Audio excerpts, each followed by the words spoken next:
The boutique on Westview Avenue was known for two things: designer labels and quiet judgment. Its pale marble floors, gold accented racks, and curated perfume in the air all screamed exclusivity.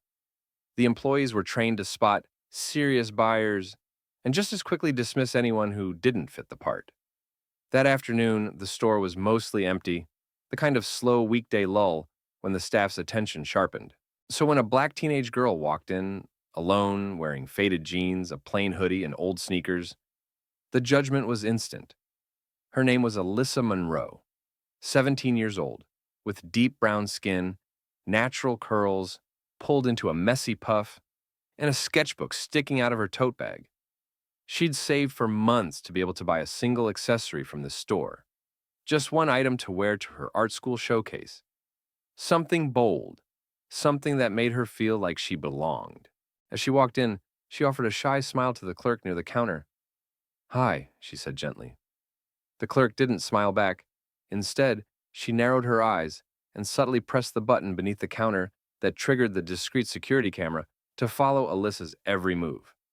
She then turned to the second employee, a young white woman with sleek blonde hair, and whispered just loud enough for Alyssa to hear, "Make sure she doesn't try anything." Alyssa heard it. She always did. She walked through the aisles anyway, chin slightly lifted, pretending she didn't notice the clerk shadowing her from 3 feet behind. When she paused to admire a necklace, the woman cleared her throat loudly, as if to remind her she was being watched. When she touched the sleeve of a jacket, the woman leaned in. "That's delicate. Please don't wrinkle it." Alyssa felt her cheeks flush with heat. Her throat tightened, but she said nothing. She simply placed the item back and turned for the door, her hands shaking. As she exited the boutique, the clerk muttered to herself, "Mm-hmm. Just what I thought." What she didn't know, couldn't have imagined, was that the girl she had just humiliated would soon be walking back into that same store. But next time, she'd be on the walls. Alyssa didn't cry when she left the boutique. She didn't let herself. She walked 2 blocks down, sat on a bench near the bus stop, and pulled out her sketchbook. Her fingers gripped the pencil a little tighter than usual, dragging sharp lines across the page. Raw emotion turning into shapes, silhouettes, and fabric textures. That sketchbook was her safe place. Since she was 10, she'd been filling it with bold fashion ideas, streetwear blends, and Afrocentric motifs that no runway had dared touch. She didn't dream of being just a model. She wanted to create fashion. But the encounter at the boutique had made her feel invisible, unwanted, small. A passing woman paused nearby, watching her sketch. "That's stunning," she said softly. Alyssa looked up. The woman was tall, with warm brown skin, stylish dreadlocks, and a camera slung over her shoulder. "Do you mind if I take your picture?" she asked. "You have such presence." Alyssa blinked. "Me?" The woman smiled. "Yes, you." The moment was awkward, unexpected, but something inside Alyssa said yes. So she stood, unsure what to do with her hands, still holding the pencil, her sketchbook tucked under one arm. The woman snapped a few photos, gave her a card, and walked away. "I'm just a freelance photographer," she said, "but trust me, you've got something." Alyssa didn't think much of it after that. She went home, worked on her designs, and prepared for her school's annual creative showcase, where she'd be displaying her first full mini collection. That was all that mattered to her now. But across town, that photographer, Marina Ellis, uploaded Alyssa's photo to her fashion blog under the title, "Street Grace, the Girl with Fire in Her Eyes." Within 48 hours, it was shared thousands of times. Fashion scouts, modeling agencies, and brand reps started messaging. And one of them was from Elon Mode, the very same boutique that had treated Alyssa like a criminal. Except this time, they weren't watching her through a security camera. They were trying to find her, to put her face on their next campaign. Back inside the boutique, the air felt tense. The boutique manager, Colette, was standing behind the counter reviewing the campaign proposal sent over by their marketing partners. They were partnering with a rising online photographer for their fall collection. Something modern and socially aware, the agency had said. The file loaded slowly on her screen, revealing a stunning digital mood board. Warm neutrals, urban city backdrops, bold jewelry, and soft fabrics. But what caught Colette's attention was the face at the center of every frame. The girl. The same black teen she had dismissed weeks ago. Alyssa Monroe. Colette stared, her breath caught. In the photos, Alyssa looked radiant, her natural curls shaped in a voluminous halo, eyes fierce yet full of light. She wore a rust-colored overcoat, layered over streetwear. Her body posed effortlessly in a way no stylist could teach. And right there in the email subject line, bold and unavoidable, new face of the Elon Mode Autumn campaign. Alyssa Monroe. Colette felt her stomach drop. She quickly clicked through the attached details. Alyssa had been signed by one of the most selective modeling agencies in New York. She was already booked for 2 more campaigns. She was 17. The blonde clerk, Lindsay, leaned over her shoulder, squinting at the screen. Wait, is that the girl we... Don't say anything, Colette cut her off sharply. But it was too late. Word spread through the boutique staff like wildfire. The girl they had followed, humiliated and dismissed, she wasn't just their new campaign model. She was the face of their brand. In less than 48 hours, Alyssa would be arriving with the photo team for a location shoot in this very boutique. And she'd be walking through that door not as a customer to be surveilled, but as the star. The day of the photo shoot arrived with an unusual tension in the air. The boutique had been closed to the public for the day, and the pristine displays were being rearranged by the production team. Racks of designer clothing were wheeled in. Large softbox lights filled the space with golden glow. A team of stylists, assistants, and photographers buzzed through the room with practiced choreography. Then, the glass doors slid open. Alyssa stepped in, not with hesitation, but with calm, composed confidence.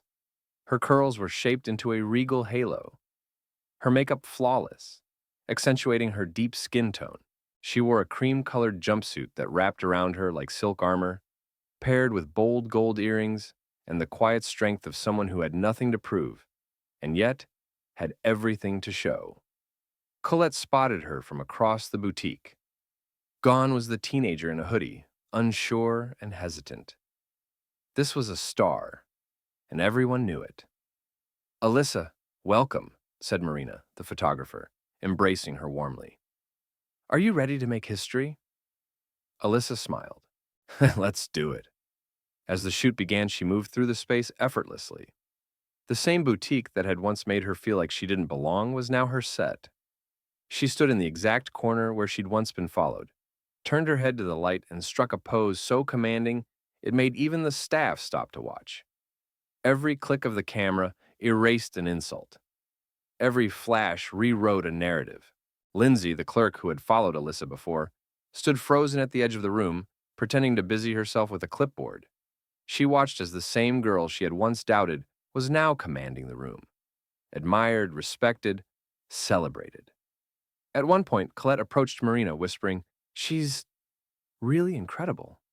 Marina didn't look away from the viewfinder. Yes, she always was. You just didn't see it. And the worst part? Now the whole world would. Alyssa's campaign would launch in just a few weeks, her face in windows, magazines, and billboards. The store that had dismissed her would become known for the face they nearly erased. But for now, Alyssa just smiled into the lens, each frame capturing not just a look, but a victory. The campaign launched on a Monday. By noon, the boutique's official Instagram page posted the first image. Alyssa standing in front of a sunlit window, draped in flowing fabric, her silhouette radiant, eyes unflinching. The caption read, "Introducing the face of our Autumn Revival collection. Alyssa Monroe. Beauty, strength, and vision." At first, the reactions were typical. Hearts, compliments, fire emojis. But within hours, something unexpected happened. A comment appeared. Isn't this the same boutique that followed her around like she was stealing something? Then another. She talked about this on TikTok. They treated her like a criminal. Look at her now.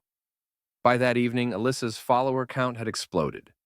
Her quiet TikTok recounting her original experience, which she had posted weeks ago without naming the store, resurfaced. Now people were connecting the dots. Fast. The comments grew louder, angrier. They tried to humiliate her. Now they're using her to sell clothes. This is what poetic justice looks like. The boutique was caught completely off guard. They had expected applause, not accountability. But Alyssa wasn't angry. When a journalist reached out for a statement, she kept it graceful. Everyone deserves to be seen for who they are, not what they're wearing or how much money someone thinks they have. I didn't agree to this campaign for revenge. I agreed because representation matters, and because I believe people can change if they want to. The quote was shared everywhere. News sites, fashion blogs, even morning talk shows.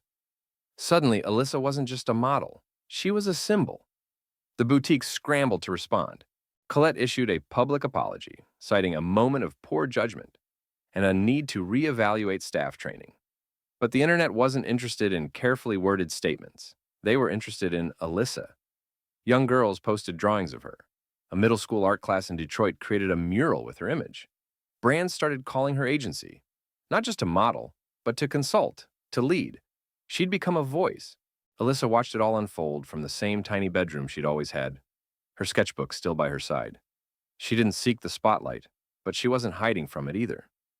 And deep down, she knew this wasn't just about her story. It was about how many girls like her had been followed, doubted, silenced. Not anymore. The spotlight didn't fade. If anything, it followed Alyssa more closely than ever. But instead of riding the wave for attention or fame, Alyssa used the platform with intention. Her inbox was flooded with interview requests, modeling offers, even a reality show pitch. But she only said yes to what aligned with her values. Her first major decision? Partnering with Marina, the photographer who had first seen her that day at the bus stop, to launch a creative mentorship program for underrepresented youth in fashion and visual arts.